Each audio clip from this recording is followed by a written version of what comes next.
If most of our institutions now are slaves to guilt and shame about our history, there are things that we ourselves can do. First of all, it always used to be said that the British don't do flags.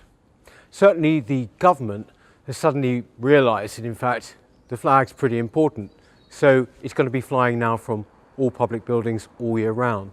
But we ourselves as well must celebrate our national emblem and not be embarrassed. We should do flags. And if our teachers and museum curators and our charities, if they all recoil from our history, then it's up to us to make sure, like now, never before, that we know our history. It's up to us, therefore, to make sure that our children and our grandchildren know that history and what is great about it. It's up to us to make sure that they know about all the great things that Britain has given the world, so that when we are in a bookshop again with those boys like I mentioned earlier, there's not an embarrassed silence. We have got to make sure that the generations coming after us know about the great things that we gave to the world.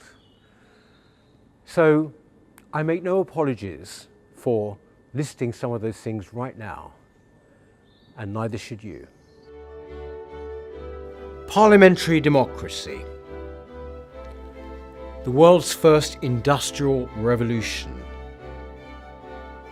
Charles Darwin and the concept of evolution.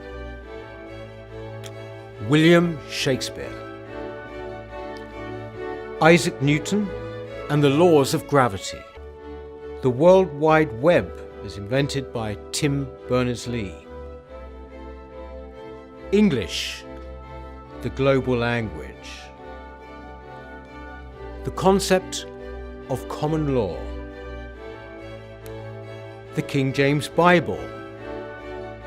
The scientific method as developed by Sir Francis Bacon. Sir Francis Drake. Joseph Lister. Alexander Fleming and penicillin. The Wealth of Nations by Adam Smith.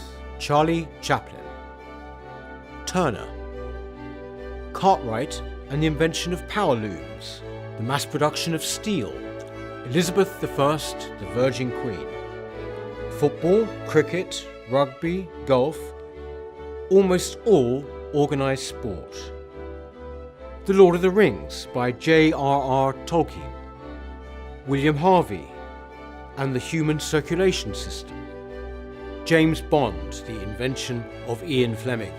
Frank Whittle and the jet engine. Peter Pan by J.M. Barrie. The smallpox vaccination by Edward Jenner. The steam engine. John Milton's Paradise Lost. The cat scanner. Harry Potter, as created by J.K. Rowling. The structure of DNA, as discovered by Francis Crick and James Watson. Sherlock Holmes, the creation of Arthur Conan Doyle. The world's first modern postal service. Miss Marple and Hercule Poirot, the creations of Agatha Christie. The Beatles, Sir Alfred Hitchcock. The music of Edward Elgar. Charles Dickens. David Bowie, 1984 by George Orwell. Electromagnetism, developed by Michael Faraday. Railways, Viagra. Florence Nightingale and modern nursing. The abolition of the slave trade. And Sir Winston Churchill.